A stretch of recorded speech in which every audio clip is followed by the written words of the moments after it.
Hi, it's time for another verb of the day.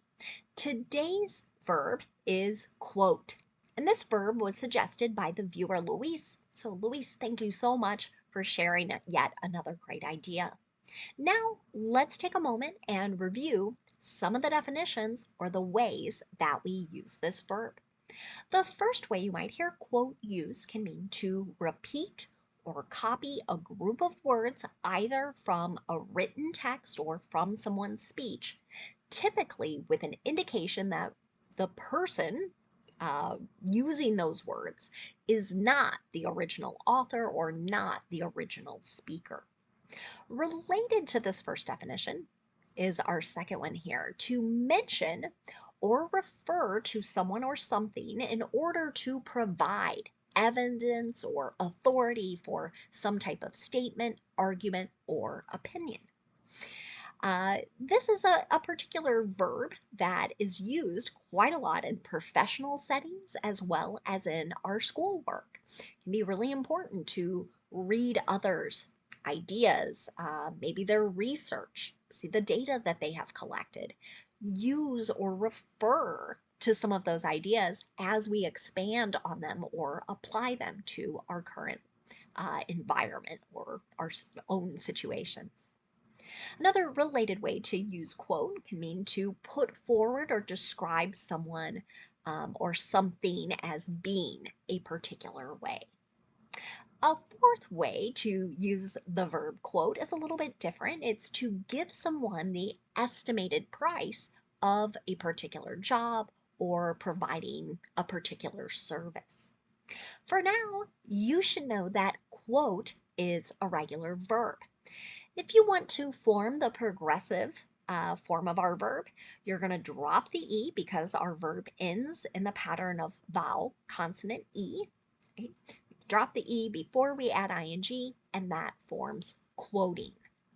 The past tense and the participle forms of our verb can be made by just adding D, since this verb already ends in an E. Now, our base verb, quote, quote, ends with a T sound. This means the ed ending is going to make an id sound, and I'm going to add an extra syllable to the verb as I pronounce it. Okay? The past tense and the participle forms of our verb should sound like this: quoted, quoted. I am going to share with you one phrasal verb. It's really not all that different than the first definition we looked at, but I want you to be prepared to see it. That is to quote from. So many times when people use this, they're writing or maybe reciting, they're saying a quotation from some author or from some other piece of writing. An example of this might be: the politician quoted from Abraham Lincoln's writings numerous times during her speech. Okay? For anyone watching outside of the United States who maybe hasn't studied a lot of American history, Abraham Lincoln was one of the United States' most famous presidents back in the 1860s, and politicians still in 2024 frequently reference this particular president. Again, he's held in very high regard, generally speaking. Now, let's take our verb of the day and practice using it in a couple different verb tenses. Today, we'll practice the simple present and the simple future. Let's start with the simple present. We use this verb tense to talk about habits and routines. We also use it to discuss facts. The thing that can be the trickiest to remember about the simple present is that our verb is going to change based on what our subject is. So if our subject is I, you, we, or they, we just use the base verb. We do not put any special endings on the verb. But if our subject is he, she, or it, so one man, one woman, one thing, right? What we're going to do is add an S to the end of the verb. You can see that in my example here. He quotes his favorite movies frequently. Right? Here's a sentence describing someone's habit, right? An action that repeats. Maybe you have a friend or family member like this who tries to repeat lines they many times have found kind of funny or entertaining in different situations. Now, if you want to make a negative simple present sentence, our structure is going to be a little different. We're still going to pay attention to that subject. If the subject is I, you, we, or they, use do, not, and then the base verb. If the subject is he, she, or it, use does not, and then the base verb. Don't add an S to the end of the verb here in the negative. Let's look at another example. The coach doesn't quote her mentors or the legends of her sport. She draws inspiration from world leaders. Okay. So I saw sentences kind of similar to this on a profile of a particular coach, and kind of thinking about how does this particular coach motivate their athletes, right? And so, right, they're not taking the words from other mentors or other famous coaches maybe before her, but she looked a little, I think, more broadly to world leaders. Finally, let's talk about making a yes or no question in the simple present. To do this, we're going to start with do or does. Whichever form matches our subject, that subject comes next. Then you want to use the base verb. So again, no S here. Last example in the simple present says, does the company quote residential projects and commercial ones? Okay. So this is going to go back to that fourth definition. So some construction companies will say, for example, they might only do work on like commercial property, so things for businesses. Residential means related to home, so they may not. But we want to know here, will they look at the work that needs to be done and give us an estimate of how much it will cost? Now let's move on and make sentences in the simple future. Today we're going to make sentences with will. Will is most commonly used when we're making offers or promises. We also use it with predictions. You may hear it used as people discuss their plans, particularly when they're not as certain about whether the action will happen. Okay? So, the nice thing about making sentences with will is it doesn't matter what our subject is. We're going to use the exact same pattern. So, in the affirmative, start with your subject, use will, and then use the base verb. Okay? No suffixes or special endings on the verb. Let's take a look at an example. Students will quote from at least 5 different sources in their papers. Okay?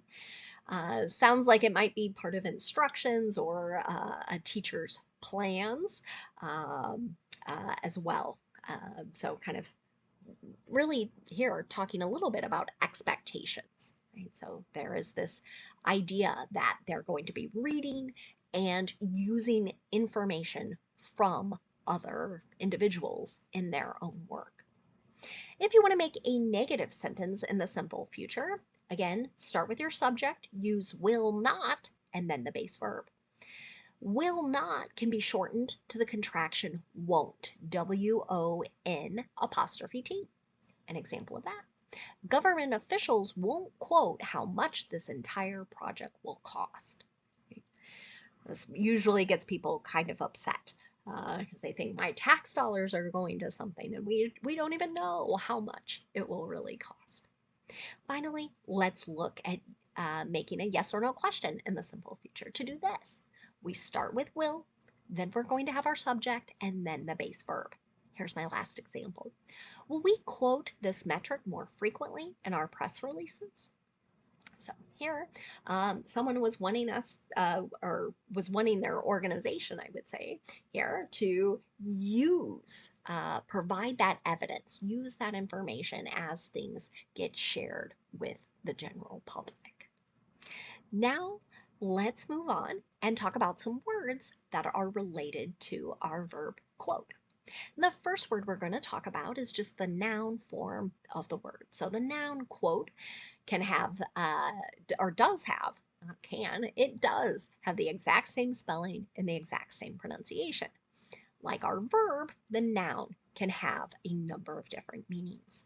One way you might hear it being used is to refer, usually to a piece of information, giving the estimated cost for a particular job or a service. An example of this might be, can I get a quote on painting 4 rooms? And then a second way we can use the noun quote is, again, those words either from a text or a speech. So, an example of how you might hear someone use this, I'll share a quote from Shakespeare. And a third way you can use the noun quote is to refer to the punctuation marks, quotation marks, right? An example of this. You can use double quotes around the phrases you want to search for. Right? Good tip for online searching. Okay? Now, one thing you might notice in the definition of quote is the word quotation being used again. So you might think of this noun really as a shortened form of the second noun that we're going to discuss. And you're going to notice similar meanings for the noun quotation. Okay. I sort of think of that noun quotation as being a bit more formal, a way of hearing it. So, again, the noun quotation could be that formal statement that sets out the estimated cost of something. So, remember, my first example was, can I get a quote on painting 4 rooms? It would have the same meaning if you said, can I get a quotation on painting 4 rooms? I think in my everyday interactions with people, it would the informal tends to be used a little more frequently where I am in the United States. So um, I think I would be more likely to hear someone say, "Can I get a quote?" versus a quotation. Again, same idea. My second example here also is similar to one of the early ones. I'll share a quotation from Shakespeare. That does sound a bit more formal, and that might be appropriate in certain workplaces or maybe with your school work. One more word, or this time it's an idiom for us to talk about. It's to quote someone on something. You'll hear this used frequently, and the reason it's being used this way is um, you, you'll hear it in questions, or you'll hear many times people say it in the negative. So it's really being used to refer or suggest. One person said something, and that something is being repeated. So if someone is talking, there's a reporter around, right? They might ask the question, can we quote you on that? Right? They want to know, like, can I use your words from this person and share that information out? Another more common way to hear it used as uh, friends, family, maybe coworkers talk to each other might describe something that they've heard is happening, maybe a change that's being made. So I've heard they're changing their hours. Maybe this is a store or a business of some kind. But don't quote me on that, right? So somebody's saying, like, don't tell other people I said that. So that might be a little way someone is trying to kind of hedge. I'm not 100% sure, but I'm sharing the what I think I know. Thanks again to Luis for suggesting today's verb. Thank you all so much for watching. I hope you have a great day.